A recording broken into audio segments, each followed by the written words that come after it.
Merhaba, ben Pınar, Türk Dil ve Edebiyat öğretmeniyim. Bugün benimlesiniz. Aklınız, fikriniz neredeyse benimle konferanslarında olun. Bugün harflerden başlayacağız. Harfler kaça bölünür, bölümleri nelerdir? Bir detaylı açıklayacağız.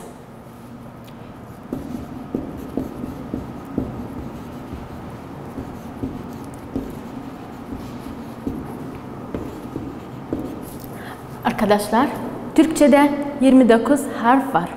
Bu harfler ikiye bölünür.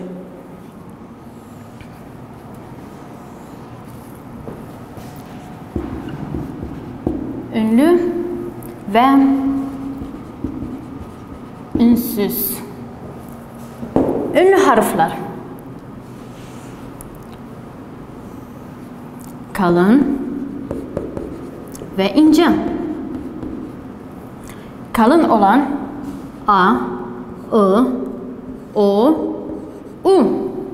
İnce E, I, Ö, Ü. Bir de düz ve yuvarlak.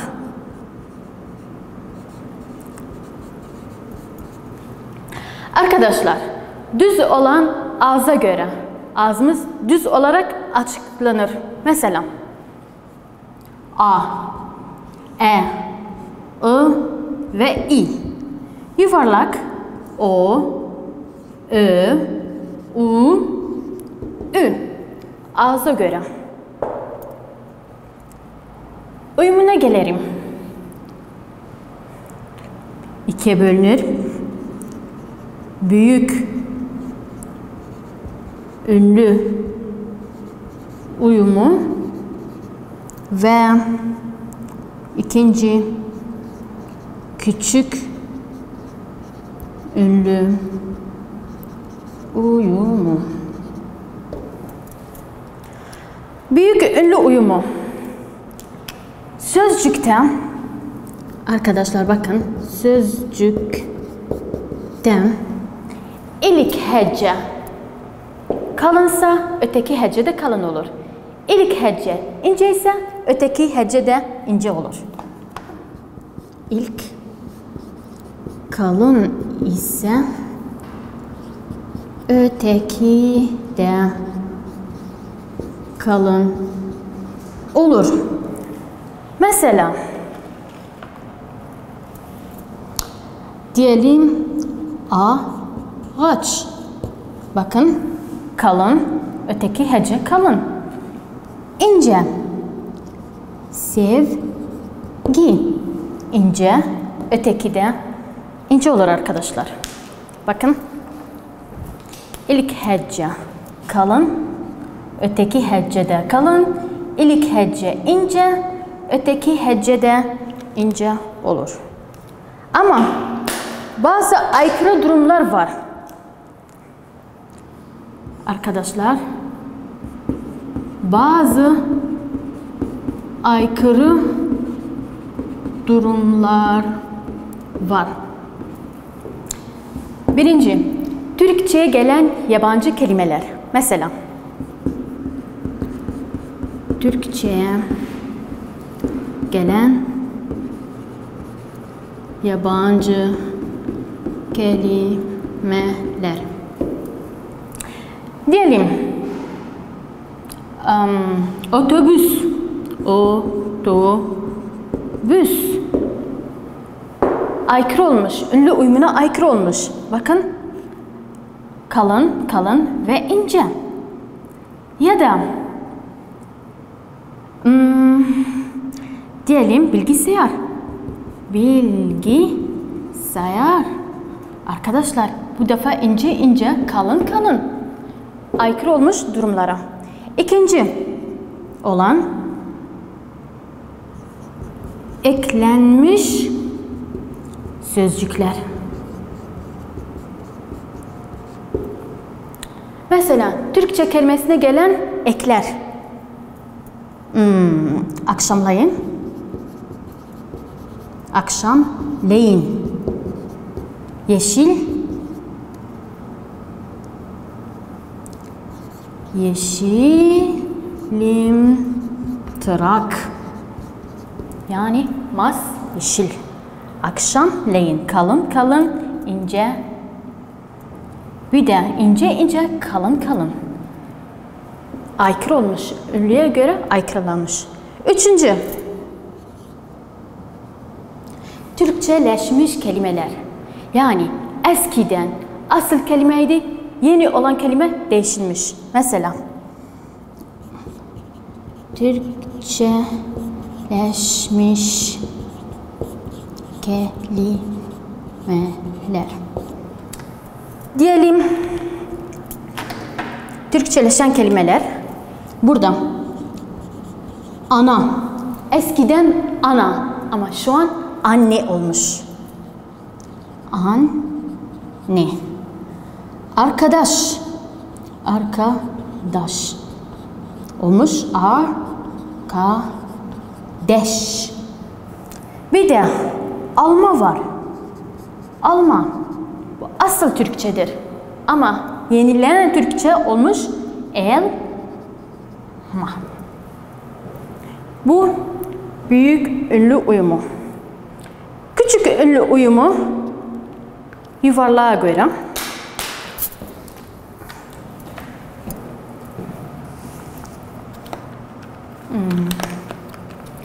İkinci. Küçük ünlü uyumu. İlk hece yuvarlaksa öteki hece düz veya yuvarlak olur. Mesela orman diyelim.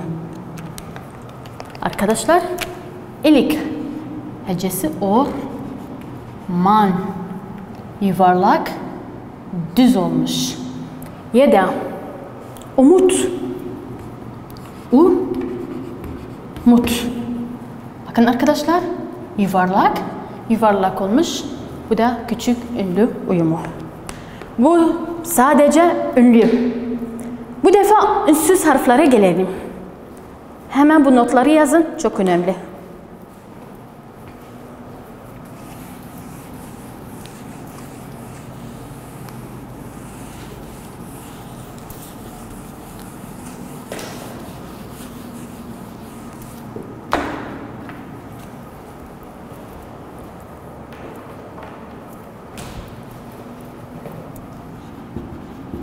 Ünsüz harfler. Ünsüz harfler aynı ikiye bölünür. Sert ve yumuşak. Arkadaşlar, sert olan kısaca bir kelime yaptık, unutulmaz diye. Mesela sert olan fıstıkçı Şahap. F, Z, T, K, Ç, Ş, H, P. Yani fıstıkçı Şahap. Yumuşak. Arkadaşlar, bütün harfleri, ünlü olanı atın ve sert olanı da atın. Kalan harfler ne olur? Yumuşak harf olur. Diyelim kalan harf nedir? B, C, D, G, yumuşak G, bir de J, L, M, N ve Y, Z. Bu da yumuşak harflerdir. Arkadaşlar, ünsüz uyumuna gelelim. Ünsüz uyum, yumuşak ile biten kelimeler. yumuşak ile biten kelimeler. Ek eklendiği zaman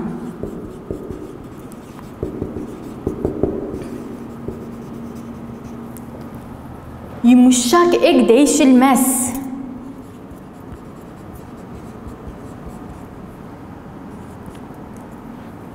Yumuşak harf değişilmez. Mesela diyelim örneği burada deniz. Arkadaşlar deniz yumuşak artı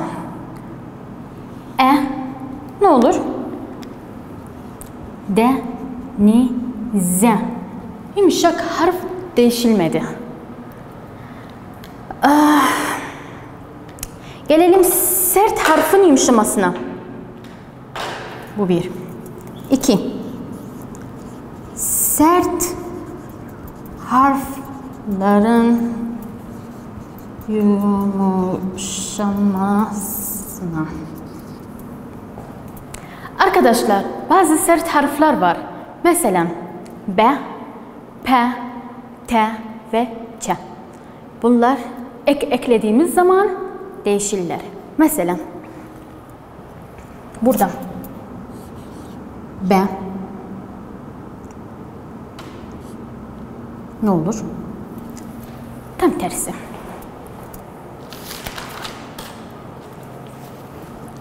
Sert harflerin yumuşaması. P, Ç, T, K. Bu harfler P, Ç, T, K. P, Ç, T, K. Eklediğimiz zaman değişik uyumuna uyar. Mesela P ne olur? B olur. Ç ne olur? C olur. T, D olur. K, G veya yumuşak G olur.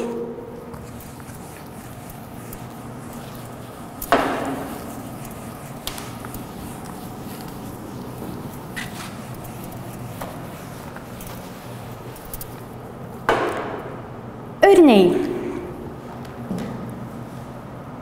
kitap,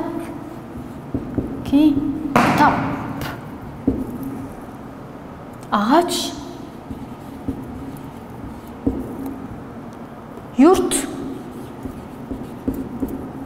bir de renk.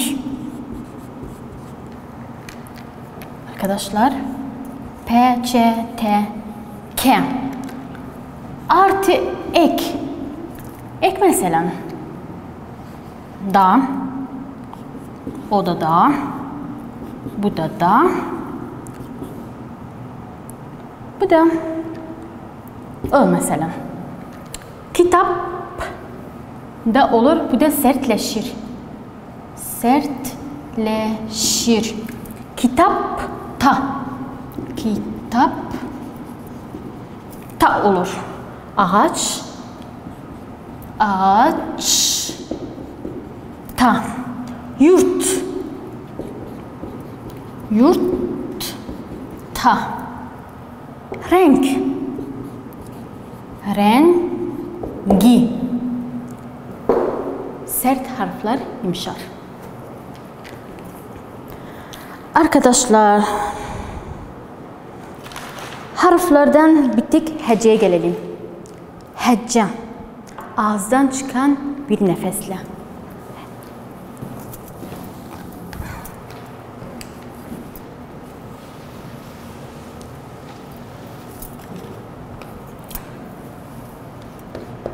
Hece ağızdan çıkan tek nefesle. Dil ağızdan çıkan tek nefesle olsun yeter. Nefesle.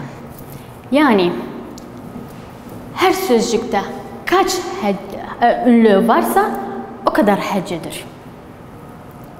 Her kelime ya da sözcük kaç hece varsa, kaç harf varsa o kadar hecedir. Kaç harf varsa o kadar hece olur. Diyelim. Örnek. Otomobil. Otomobil. 1, 2, 3, 4. 4 hecedir. Başka uzun bir kelime. Beşiktaş. Beşiktaş. 3 hecedir. Yani ünlüleri sayarak heceleri bulursunuz. Arkadaşlar bu konu bitti. Yeni konuya gelelim. İsim tamlaması.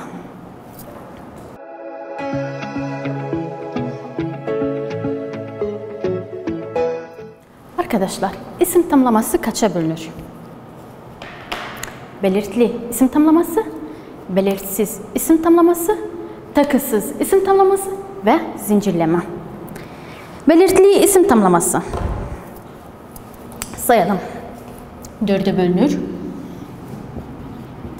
Belirtili isim tamlaması,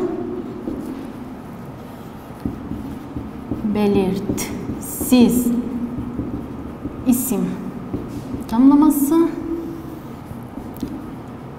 takısız isim tamlaması ve zincirleme. Belirtili isim tamlaması. Tamlayan ve tamlanan ikisi de ek alır. Tamlayan, tamlanan ikisi de ek alırlar.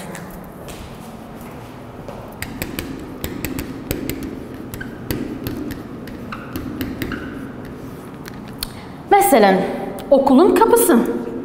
Okulun kapısı. Belirsiz tamlaması. Tamlayan ek alır, tamlanan ek almaz. Tamlayan ek alır, tamlanan ek almaz. Bakın arkadaşlar, okulun kapısı, okulun ek almış, kapısı da ek almış. Ama burada sadece biri ek alır. Okul kapısı. Okul eki yok ama kapısı eki var. Takısız isim tamlaması. İkisi de ek almaz. Mesela altın, yüzük. İkisi de tam anlam, hiçbir ek almamış. Ne tamlayan ne de tamlanan. Diyelim mavi renk. İkisi de ek almaz. Zincirleme isim tamlaması. Aynı belirtili isim tamlamasının özelliği alır. Ama iki kelimeden fazla. Belirtili isim tamlamasının özelliği taşır. Aynı örneği veriyorum ama iki kelimeden fazla. Mesela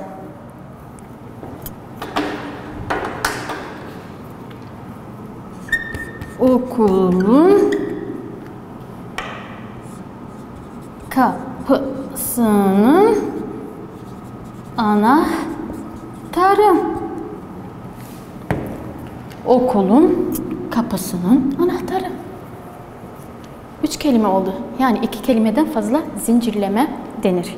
Bu belirtili isim tamlamasının Bitirdik. Gelelim üçüncü konuya. Bu ikinci çok kolay, detaylarına, örneklerine göre tamlayan ve tamlanan belirtili, belirsiz, takısız ve zincirleme. Bakın bir ardınca ikisi de ek alır. Bu sadece biri ek alır. Takısız hiçbiri ek almaz ama zincirleme aynı özelliği taşır ama 3 kelimeden fazla.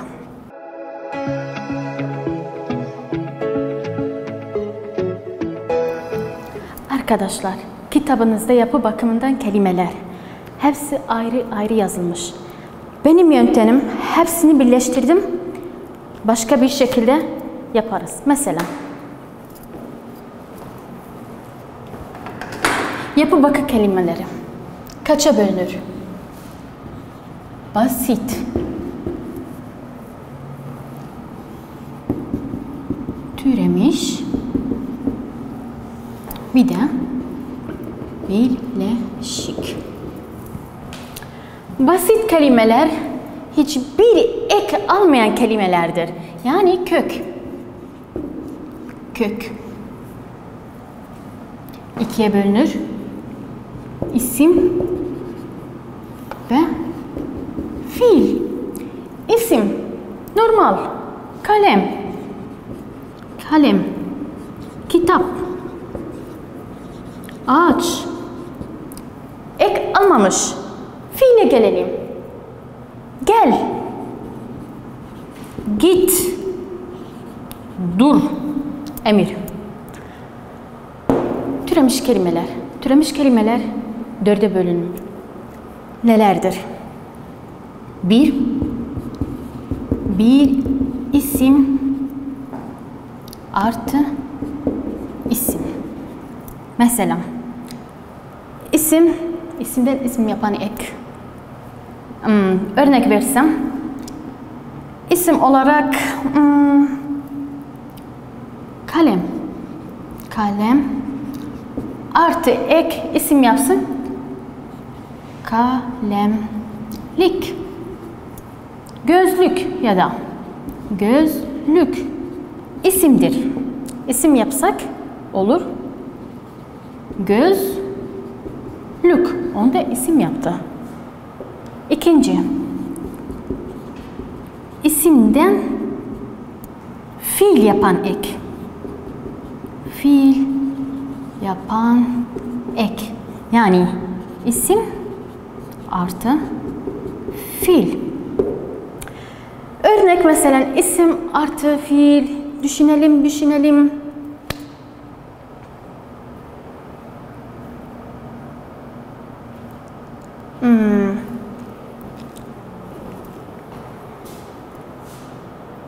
Göz. Arkadaşlar bakın.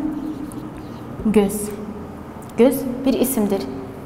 Eklediğimiz zaman artı bir ek ne olur? Gözle. Fiil oldu.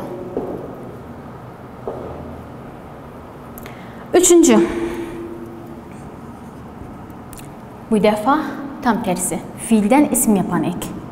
Fiilden isim yapan ek. Yani fiil artı isim. Fiil olarak mesela yaz. Arkadaşlar bak. Yaz. Emrediyorum. Yaz. Onu isme gönder. Olur. Yazlık.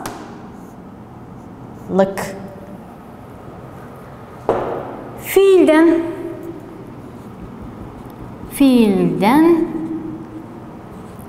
fiil yapan ek. Fiilden fiil yapan ek mesela aynısı yaz. Aynı örnek olsun. Ama fiil olarak ne olur? Yazdır. Emrediyorum. Yazdır. Birleşik kelimeler ikiye bölünür. İsim, fiil. İsim mesela diyelim Beşiktaş. Beşiktaş.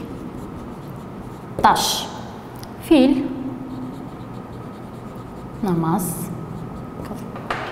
Arkadaşlar bu konular burada bitti. Umarım faydasını görürsünüz.